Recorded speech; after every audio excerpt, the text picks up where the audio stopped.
If you guys went to SHOT Show last year, you guys saw all the different MKE variants that Century Arms is importing.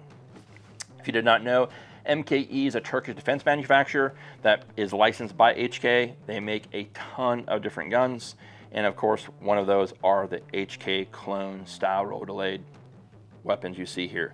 This is the AP-51, chambered in 7.62x51, 308 for all of us Americans. But this thing is a badass little rifle.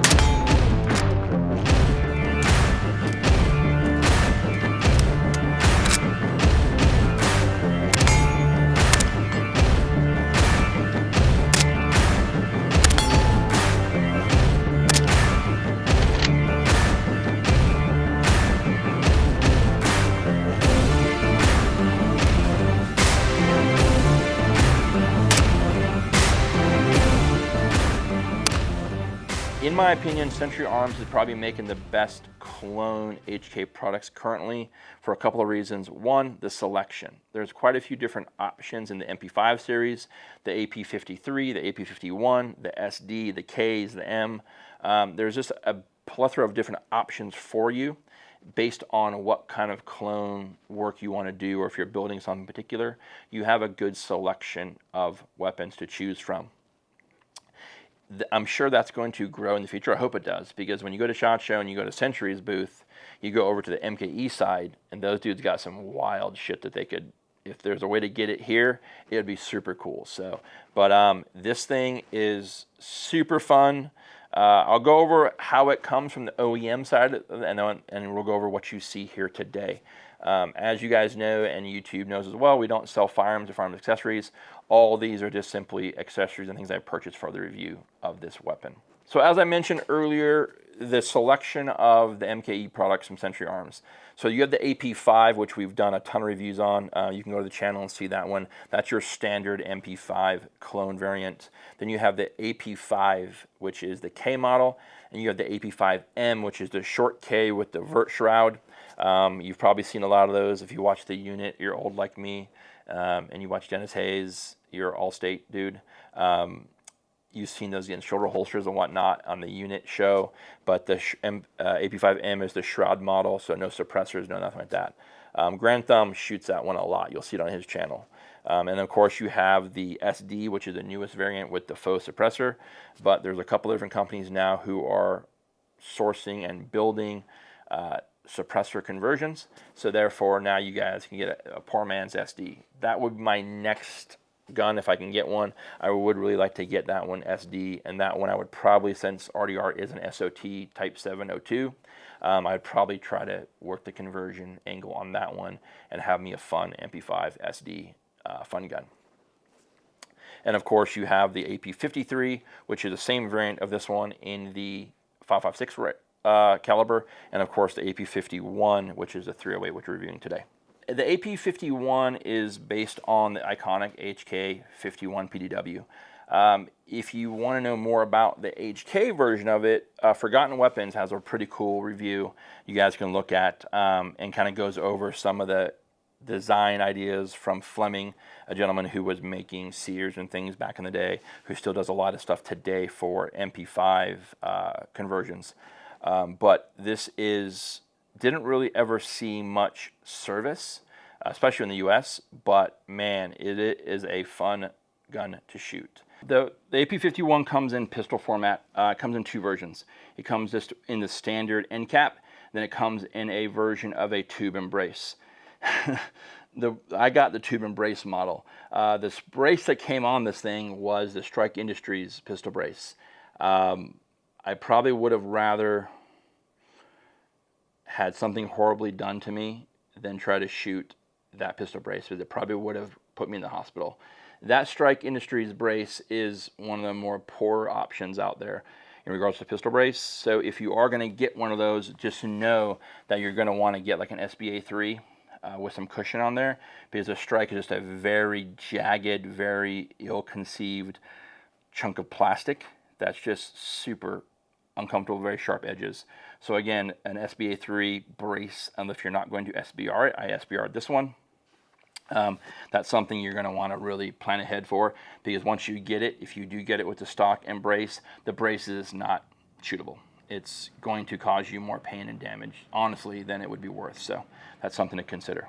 Barrel length is an 8.3 cold hammer forged barrel. You have the navy pictogram lower on here as well. Of course, none of it works, but it's a cool aesthetic that when you look at this thing, it's a very cool, very iconic lower receiver that you've seen on all the MP5s on Instagram, on the internet, movies, etc. It's a very cool feature. The safety is a little bit rough to get to. That's something that I'll probably upgrade in the future. But if you just run it on the right side, it's pretty easy to get to and operate. It comes with 2 translucent magazines, 20 rounders. These will connect to each other if you wish to use that way. I did find that once I connected them and took them apart, that kind of tension connection kind of got lost. So if you do connect them, you want to keep them connected. Maybe a dab of super glue or some kind of a Velcro mag strap would keep those mags together from them coming apart. That was something that's found there. I did order 2 other G3 magazines. Those G3 pattern magazines worked flawlessly, no issues whatsoever. The accessories I've added to the rifle. When I first got this, of course I SBR'd it, and then I added a Magpul stock. This stock is a CTR stock with a added butt pad here. What that did is not so much allow me to, for the cushion, because it's pretty soft shooting. What it did, it gave me more length of pull when the stock was collapsed, right? And then I added a 0.5 Magpul riser. These risers, I've always, this one here is the factory, because you'll see how it hangs off the edge right here. When you run these on a 5.56 gun, usually you got to trim them because the charging handle will hit them if they're not fully extended. So, but even here on the red dot, I can run this thing whichever usually, but today I just find that running it closed, it gives me the exact length of pull I need with the limb saver recoil pad here. Lower, all stock, nothing changed. This is the Mp5 Midwest Industries Mp5 rail. Basically just slopped right in, no issues whatsoever. And that's one of the things I really do like about the MKE line. All the parts you're going to get from hkparts.net, any HK website for parts wise, I've never had a problem one. The handguard, the fat triangle handguard that used to be living on this one, now lives on another one, and you can see like so. But very classic look, and it works out quite well. The front end here is what took me the longest to figure out, because I wanted to show you guys something different than just the stock plain Jane model. So when we first got this whole top end here, the claw mounts that come from Century Arms are the old Turkish models, right? They're copies of the original claw mounts, and they just bolt on the detents here. The low pro mount from Leapers that they made for the MP5, you can see is very similar, right? But this one here would not fit on the 308 or the 5.56 models. So Leapers, being the awesome company they are, they went to the drawing board and made a revised model that now fits both. And that's what this one is. The benefit to this, it puts this red dot so much lower on the rail, the claw mount, that you could easily run like an LPVO, magnifier, red dot combination, whatever you want to do, but it's super low profile, bolts on super easily, and it's just a great addition to this to make it just that much more versatile. Being a 308, having an LPVO would be kind of fun. And then with the M-locks here, dropping a pick rail here, dropping a bipod, it could make this a little bit more versatile in its caliber capacity. And it would be kind of fun to see what kind of accuracy it could produce with it being an 8 1/4 inch barrel. The light mount system was very unique. Don't know really if I needed a light on there. I just wanted to have one on there to show you guys. It's only, I think, 8 pounds, just shy of 8 pounds unloaded. But you'd be amazed how much 20 rounds of 308 in a magazine adds to the overall weight. I love the Samson Engineering vert grips because you can just unscrew them, take them off. Like today, you'll see us shooting off of a bagged tripod with the vert grip off. It was in my pocket, and then when we the rail started getting hot, we just threw it back on. I had a place to put the hand. It got a little warm today. So when I first got this thing, I went to my local gun range, TNT gun range here in Salt Lake, and I was on the pistol bay. And I'm like, oh, I'm gonna zero this red dot real quick. I just had the regular flash hider they came with, which I think was an A2 at the time. But man, oh man, I mean, dust from the ceiling came down. People thought I was shooting the 50. It was super, super loud. But extremely soft to shoot without the suppressor on there. So I started researching options. Densis has a tapered barrel. My buddy Ryan at CAC Industries, I made a post about it, and he explained to me they had something coming out for this Century Arms MKE clones, and it is a collar with a cherry bomb style muzzle device, so that now that taper is no longer an issue. So now you have basically a muzzle device that you don't have to time. It just screws right on. The collar is there, and then literally you can get both these components there, and that's an option for you guys now, allowing you to have a way to add a suppressor to the 51 or the 53. There are other companies that are making the collar devices. CAC Industries was literally, I think, the first ones that I had found and saw. They make a lot of really cool products, and they show them shooting their 51 in a full auto conversion on their website, on their Instagram, on all their socials, and it performs very well. And this has been super easy to get on and off. All I did was I had this Ventum. It had a direct thread.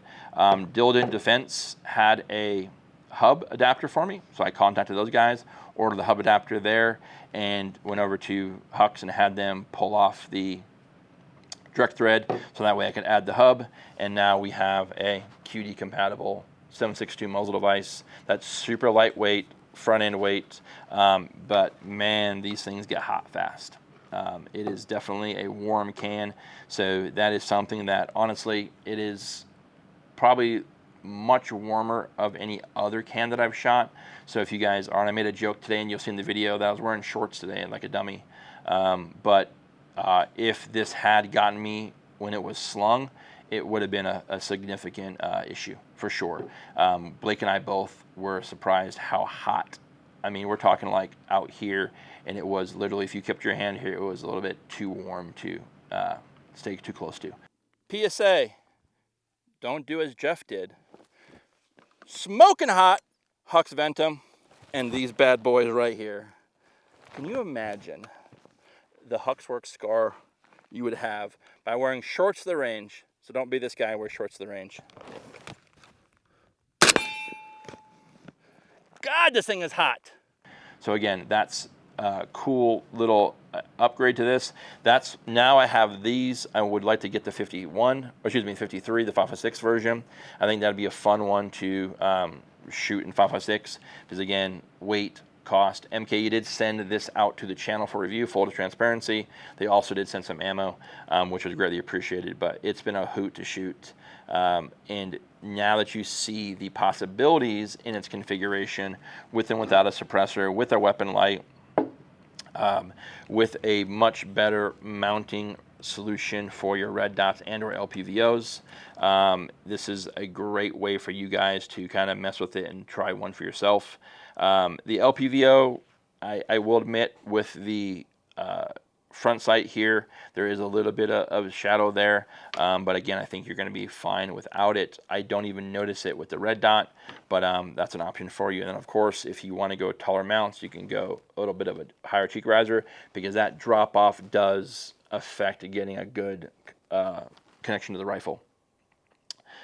Guys, that's all I got for you. This has been a fun gun. And this is one of those guns that sometimes I always want to try to throw a review in there that's just more fun.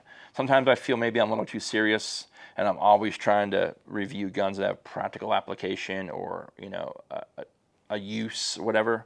But I think these products from MKE and Century Arms being the importer, this thing has been a riot. The AP-5, it's just been something that has been really, it just works. It just runs. This today, zero issues whatsoever.